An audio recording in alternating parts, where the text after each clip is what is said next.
12वां अध्याय भक्ति योग।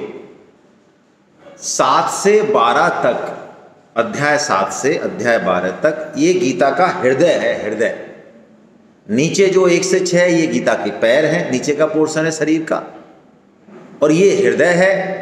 और अब 13 से 18 जो हम लेंगे ये क्या है? मस्तिष्क है। ये पूरी गीता है, त्रिवेणी है। ठीक है, तो हृदय में हमारे कोमल भाव जो होते हैं, गुप्त भाव जो होते हैं, वो हृदय में प्रकट होते हैं। इसलिए इस अध्याय 7 और 12 में भगवान ने अपने हृदय के बहुत गुह्यतम भावों को बताया है, विशेष बातों को बताया जो सामान्यतः कही नहीं जाती। और ये उसका अंतिम अध्याय है भगवान का, इस भक्ति योग का। और जीवन में देखिए, इस चीज को भी समझिए। यहां हम थोड़ी समग्रता पे चर्चा करेंगे। गीता पढ़ते हुए भी, सुनते हुए भी, यहां तक कि गीता पे टीका भी लिख देते हैं, तो हम लोग किसी एक अति पे चले जाते हैं प्राय। कोई तो भक्ति की अति पे चला जाएगा, आप टीकाएं देख लें गीता की, कोई कर्म पे चला जाएगा, कोई ज्ञान पे चला जाएगा। कई टीकाएं हैं वो कहते हैं गीता में ज्ञान ही सर्वश्रेष्ठ है, ज्ञान पर ही तो है गीता। फिर 50 श्लोक देंगे, वो 50 श्लोक बताएंगे गीता में निकाल के, और कहेंगे, प्रूव कर देंगे अंत में 500 पन्नों में जाके कि देखो गीता में ज्ञान ही सर्वोच्चता है। किसी को कर्म पसंद है, वो कह देगा देखो गीता में कर्म ही है असली चीज, कर्म प्रधान विश्व करी राजा, और ऐसे श्लोक बता देंगे उसमें से। अब हम समझें बात को।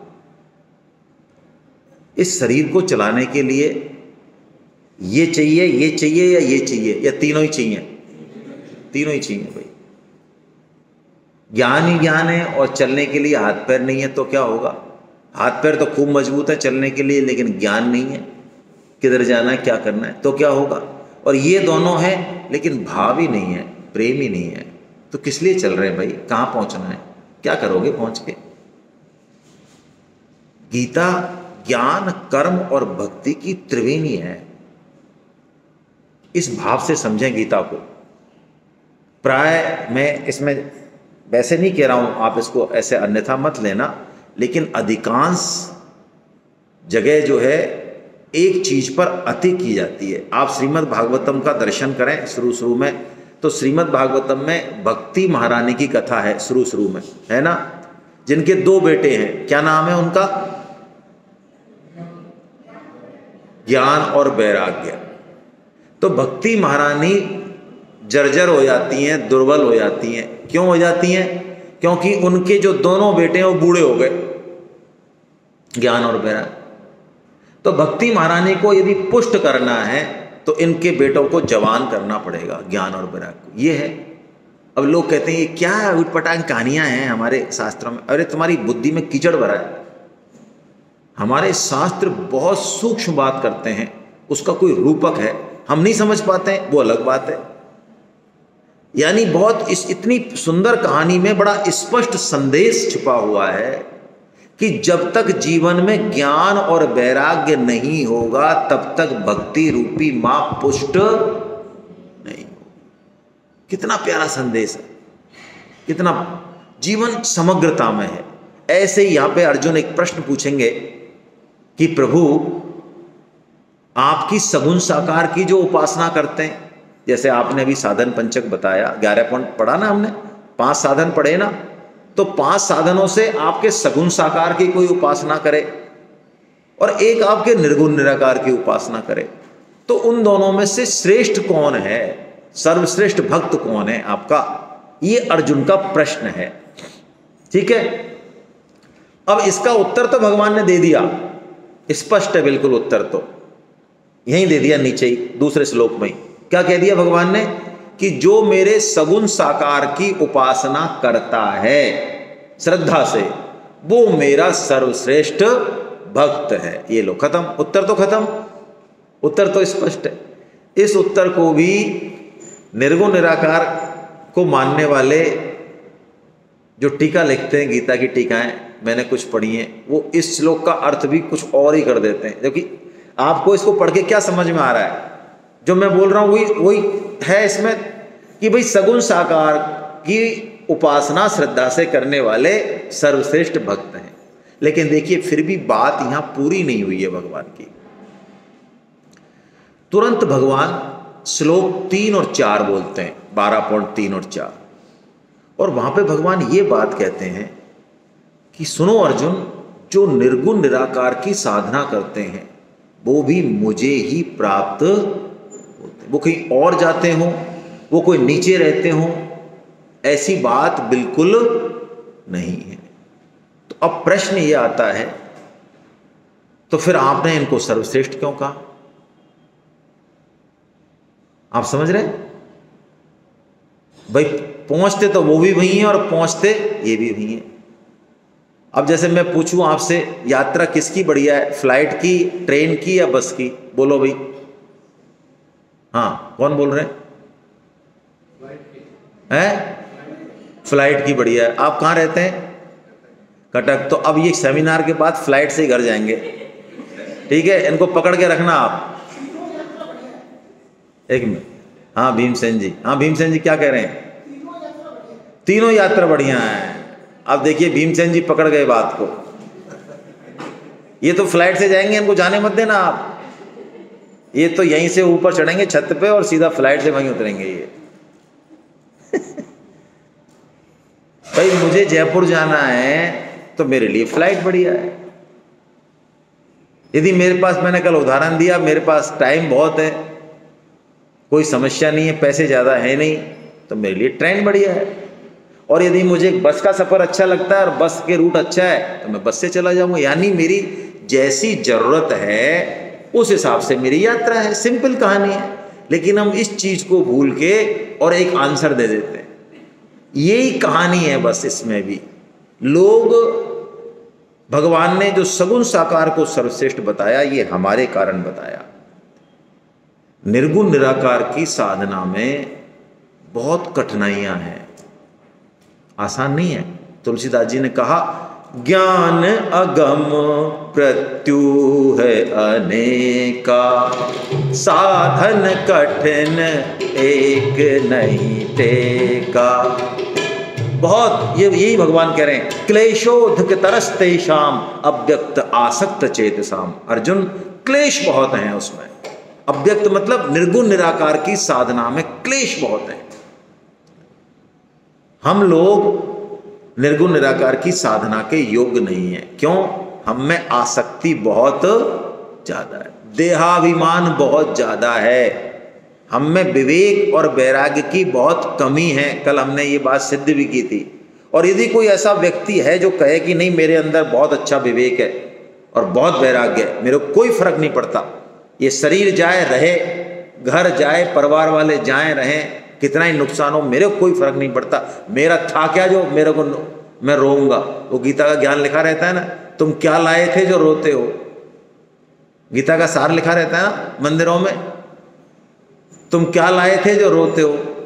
तो उस सार को यदि मैंने ग्रहण कर रखा है वास्तव में, तो फिर मैं निर्गुण निराकार से भी जा सकता हूं। लेकिन ऐसी बात है नहीं, हम में आसक्ति है, इसलिए भगवान ने उसको कठिन बताया। इसलिए भगवान ने सगुण साकार को एक तरह से हमारे लिए रिकमेंड किया। मानस में भी आप पढ़ेंगे इस चीज को, तो तुलसीदास जी ने, महाराज ने भी इसको बहुत अच्छे से कहा है। उन्होंने कहा दोनों में कोई भेद नहीं है, अगुण ही सगुण ही कछु नहीं भेदा। तुलसीदास जी महाराज भी यही कहते, भेद नहीं है। तुम देखो ना, तुम्हें कौन सा सूट करेगा, जो सूट करे उससे चले जाओ। भगवान ने भी यही कहा, भाई सगुण साकार मेरे सर्वश्रेष्ठ हैं। अर्जुन को देख के बात कर रहे हैं, अर्जुन हमको देख के बात कर रहे हैं। और निर्गुण निराकार भी मुझे ही प्राप्त होते हैं, दोनों मेरे को ही प्राप्त होते हैं। सगुण साकार में क्या खासियत है? सगुण साकार में भगवान जो है हमारी बहुत सहायता करते हैं, कदम कदम पे सहायता करते हैं। जैसा गुरु, सदगुरु जैसे शिष्य को संभालता है ना, कैसे संभालता है? गुरु कुम्हार शिष्य कुंभ है, घड़ी घड़ी मारे चोट, अंतर हाथ सहाय दे और ऊपर मारे चोट। जैसे कुंभ को, कुंभकार जो है उसको बनाता है ना मटके को, तो क्या करता है, ऊपर से तो पिटाई करता है, लेकिन जहाँ पे लगता है कि चटक जाएगी तो अंदर से सहारा देता है, हाथ से सहारा देता है और ऊपर से पिटाई करता है। ऐसे गुरु जो है ना, शिष्य की कोई माला नहीं पहनाता, असली गुरु माला वाला नहीं पहनाता, असली गुरु पिटाई करता है बढ़िया उसकी, और जब लगता है कि ये लुढ़क जाएगा, ज़्यादा पिटाई होगी, तो फिर थोड़ा सा सहारा दे देता है, ऐसे करके उसको निकाल ले जाता है गुरु। यही भगवान करते हैं, कृष्णम वंदे जगत गुरु। देखिए भगवान बचा रहे हैं, हम भवसागर में पड़े हुए बच्चे के समान है। चित्र देख रहे हैं ना आप? हाँ बेटे, चित्र दिख रहा है ना गोलू? हाँ गोलू उसी को देख रहा है, चित्र दिख रहा है ना?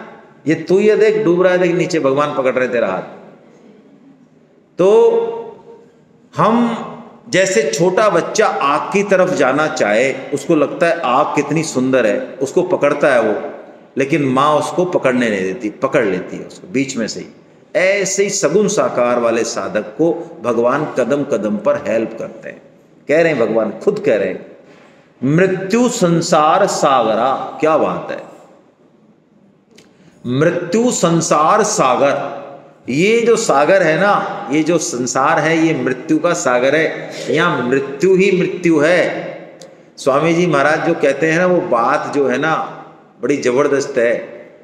स्वामी जी कहते हैं, कोई भी आदमी यदि कहता है ना, मरने गिरने की बात करता है, मृत्यु की, तो लोग कहते हैं अरे मत बोलो भैया।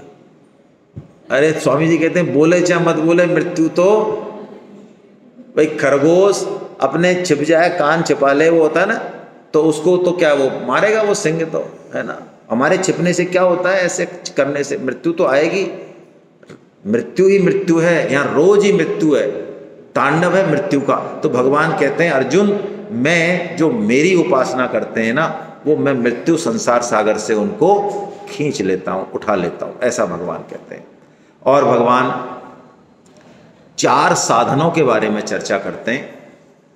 4 साधन देखिए, एक तो कर्म कांड, हम सब करते हैं, पूजा पाठ करते हैं ना, यदि हम उसको भाव से, प्रेम से और ज्ञान से नहीं करते हैं तो वो कर्म कांडी है।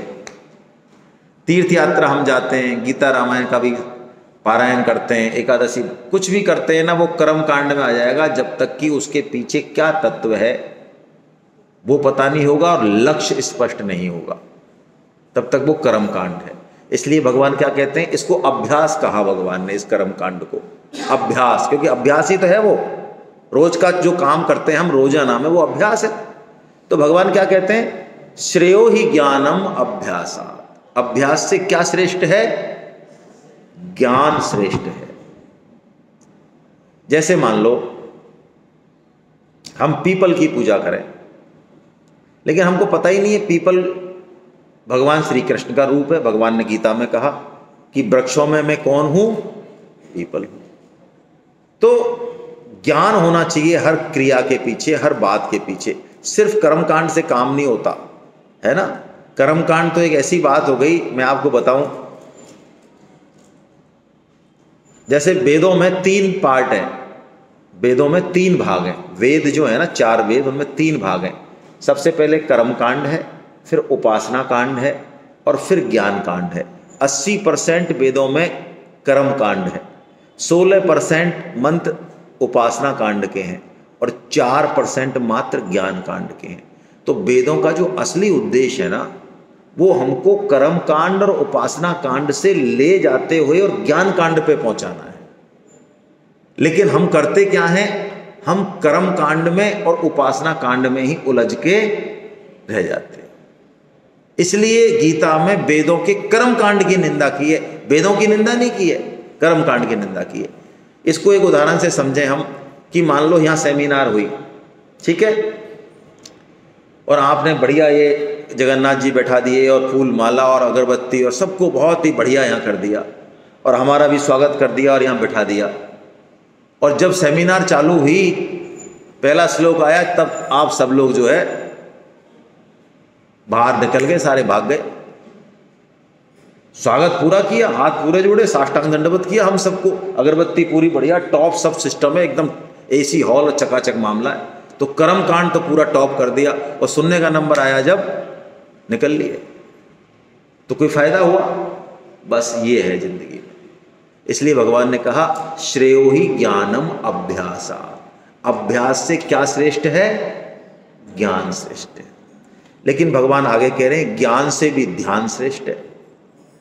ज्ञान तो आपको बहुत है, लेकिन उसको आप आचरण में नहीं लेना चाहते, अपने ऊपर अप्लाई नहीं करना चाहते। ध्यान का मतलब है उसको जीना, अपने उसको समझना, अनुभव में उतारना। तो ज्ञान तो बहुत है, प्रवचन बहुत है, भाषण बहुत है, लेकिन जीवन में उतारना नहीं चाहते। तो भगवान ने कहा ऐसे ज्ञान से कोई ज्यादा मतलब नहीं है, ऐसा ज्ञान पतन करेगा, उल्टा ध्यान श्रेष्ठ है उससे। यानी ज्ञान को हम काम में लाएं। हम क्यों पढ़ रहे हैं गीता? पंडित जी बनना है, लोगों पे इंप्रेशन जमाना है? क्या पर्पज है? पर्पज है हम भगवान की सेवा करें, हम समझें भगवान के स्वरूप को, खुद को, हम कौन हैं, और जो भी हमारा जीवन है जिसने दिया, भगवान ने दिया, वो जाने वो क्या चाहते हैं, हम वही काम करें। हम ठीक से अपने को जाने और हमसे क्या चाहिए ठाकुर जी को, वो काम हम करें। ये पर्पज है गीता पढ़ने का। बिना इसके हमको पता नहीं चलेगा कि हम हैं कौन और ठाकुर जी हमसे क्या चाहते हैं। ठाकुर जी बताएंगे बिल्कुल लास्ट के अंत में, बताएंगे बिल्कुल लास्ट में, जब गीता पूरी खत्म हो जाएगी कि मैं क्या चाहता हूं जीव से। ये सारे योगों से ऊपर की बात है। जब कर्म, ज्ञान और भक्ति तीनों योग खत्म हो जाएंगे तो भगवान बताएंगे कि मैं सबसे ज्यादा प्रसन्न किस चीज से होता हूं? गीता प्रचार से होता हूं। गीता प्रचार करना गीता पढ़ने से भी ज्यादा लाभदायक है। आज आप सोचिए, अनूप मित्तल साहब, ठीक है वो बिजी हैं फोन में और व्यवस्थाओं में, हालांकि ऐसा नहीं होना चाहिए, लेकिन चलिए उन्होंने कम से कम हमें तो मौका दिया है ना। हम तो यहाँ बैठ के सुन रहे हैं, तो हमारे मन में उनके प्रति सद्भाव तो है ना, भगवान का काम किया उन्होंने, बस यही बात है। तो हम गीता पढ़ें, लेकिन साथ में गीता का प्रचार अवश्य करें। ये भगवान को सबसे प्रिय काम है। मैं बीच में आपको एक चीज बताना चाह रहा हूं। ये फॉर्म हम आपको देने वाले हैं कुछ देर में, देखिए ये वाला क्या है। इसमें ये जो फॉर्म है एक तरफ, इसमें आप अपना नाम भरेंगे, पता, ठीक है, और किस दिन आप क्लास चाहते हैं, गीता क्लास। हम लोग ये गीता क्लास का फॉर्म है। आपको 7 दिन में एक दिन 2 घंटे की क्लास अटेंड करनी है सबको। 7 दिन में 2 घंटे की क्लास होती है, 10 महीने चलेगी, एग्जाम होते हैं उसमें, फिर सर्टिफिकेट ही मिलता है।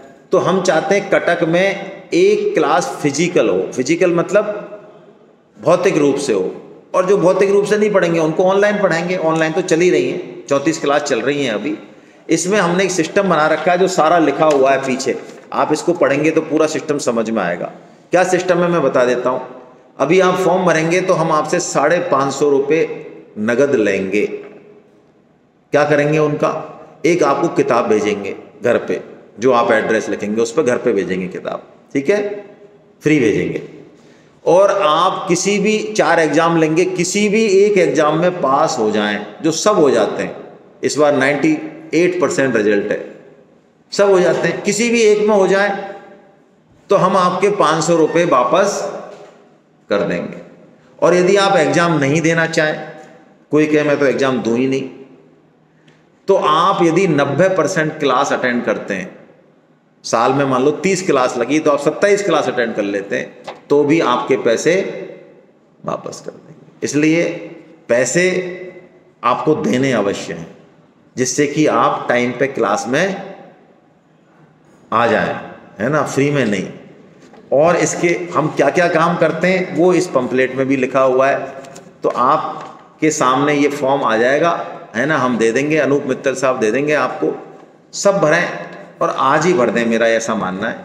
घर जाके, घर नहीं ले जाएं इसको, है ना, ऐसा नहीं ले जाए कि मैं आराम से भरूंगा घर जाके, है ना, आराम से नहीं भरें, अभी भर दें।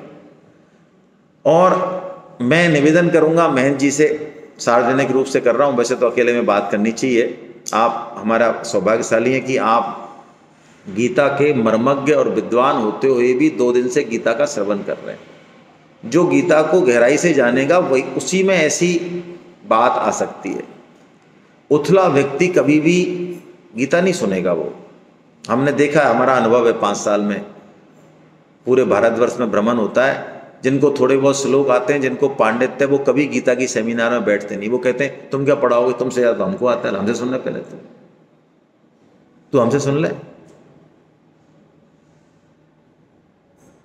लेकिन जिसको गीता का तत्व पता है ना, वो गीता पढ़ने का, सुनने का जब मौका मिलता है ना, तो वो तैयार रहता है। तुलसीदास जी यही कहते हैं, रामचरित जे सुनत अगाही, रस विशेष जाना तिन नाही। तो कोई एक व्यक्ति आपको फिजिकल रूप से यहाँ पे या जहाँ भी स्थान आप चयन करेंगे गीता पढ़ाने के लिए, हम व्यवस्था करेंगे, आप चिंता नहीं करें। लेकिन प्रकल्प लें। मैं चाहता हूँ एक तो भुवनेश्वर में फिजिकल सेंटर चल जाए, हमारे शंकर लाल गुप्ता साहब और मिश्रा जी या और बाकी सब लोग मिलके बनाएं। 30-35 रजिस्ट्रेशन करें, 30-40 रजिस्ट्रेशन तो करें कम से कम भुवनेश्वर में, और यहाँ पे भी 20-25 रजिस्ट्रेशन हो जाए, चलेगी। देखिए, मैं आपको सच्ची बात कह रहा हूँ, फिजिकल क्लास बहुत बेनिफिशियल है। मानो आप मेरी बात, आप 2 घंटे आओगे और बैठोगे ना, तब गीता अपने पन्ने खोलेगी। ये अपना जूम पे चालू करके और है ना, बैठ के सोफे पे औंधे सीधे और कुछ भी काम कर रहे हैं, और फिर कहते हैं अरे यार गीता में वो मज़ा नहीं आ रहा है यार। मज़ा क्या, खाक आएगा? आप कितनी इंपॉर्टेंस दे रहे हो गीता को। फिजिकल लें, आपकी क्लास में आए, मेरा हिसाब से सबसे निवेदन है। ज़्यादा से ज़्यादा लोग अटेंड करें। अटेंड ही नहीं करें, यहाँ अटेंड है वो तो अटेंड करें, वो तो ठीक है, ये तो छोटा सा काम है। प्रण करें अपने मन में कि मैं कम से कम 5-10 लोगों को जोड़ूंगा, ऐसा होना चाहिए भाव। ये असली काम है। गीता पढ़ना कोई बड़ी बात नहीं है। मैं आपको पुनः निवेदन कर रहा हूँ, गीता क्या है? गीता तो बहुत लोगों ने पढ़ी हुई है ना, प्रवचन दे रहे हैं। भगवान का काम करना है हमको।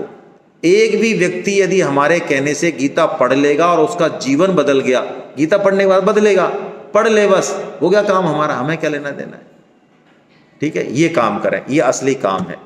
तो भगवान कह रहे हैं श्रेयो ही ज्ञानम अभ्यासाद ज्ञानम ध्यानाद विशिष्यते। और ध्यान से भी ऊंचा साधन भगवान बताते हैं फल त्याग। फल त्याग, कर्म करें लेकिन फल का त्याग कर दें। त्याग मतलब हो नहीं सकता त्याग, इच्छा का त्याग कर दें। फल का त्याग कभी नहीं होगा। आप सोचें कि मैं कर्म करूं और मेरे को फल ना मिले, संभव ही नहीं है। फल मिलेगा, अवश्य मिलेगा। फल की इच्छा का त्याग कर दें। भगवान कहते हैं इच्छा का त्याग करते ही जीवन में शांति आना चालू हो जाएगी। ठीक है, कोई भी काम करें, बच्चों के लिए करें, देश के लिए करें, समाज के लिए करें, नो रिकॉर्डिंग, कोई रिकॉर्डिंग नहीं रखें। कर दिया बस, मौका मिला कर दिया बस। अब ये नहीं कि हमने किया, तेरे लिए किया, ये झगड़े का काम है। अब भगवान भक्तों के लक्षण बता रहे हैं, है ना, खूब सारे लक्षण हैं, लेकिन अंतिम बात यही है भगवान की। इस लास्ट श्लोक को हम ले रहा हूं। भगवान देखिए, साधक यानी हमारे जैसों को, साधकों को, यदि हम साधक मानते हैं अपने आप को, तो अति प्रिय कह रहे हैं भगवान। सिद्ध भक्त भगवान के बड़े बालक हैं, और साधक यानी जो गीता पढ़ रहे हैं, समझ रहे हैं, भगवान का काम कर रहे हैं, वो छोटे बालक हैं जो कि भगवान को अति प्रिय हैं। अति प्रिय। छोटा बालक क्या कर सकता है, लेकिन क्यों है अति प्रिय? देखिए, भगवान ने गोदी से लगा रखा है। अति प्रिय हैं। क्यों है? कारण वहां छुपा हुआ है। क्या कह रहे हैं भगवान? ये तो धर्मामृतमिदं यथोक्तं पर्युपासते श्रद्धाना मत परमा भक्तास्तेतीव मे प्रिया।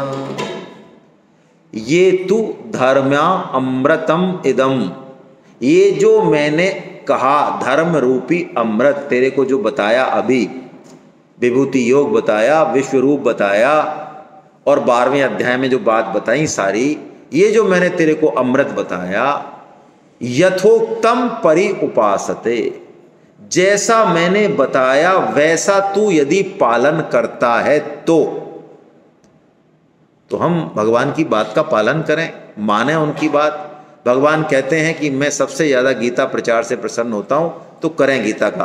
तो भगवान कहते हैं वो मेरे अतीव प्रिय हैं, वो मुझे अत्यंत प्रिय हैं, जैसा मैंने कहा वैसा भली भांति सेवन या पालन करते हैं, वो मुझे अत्यंत प्रिय है।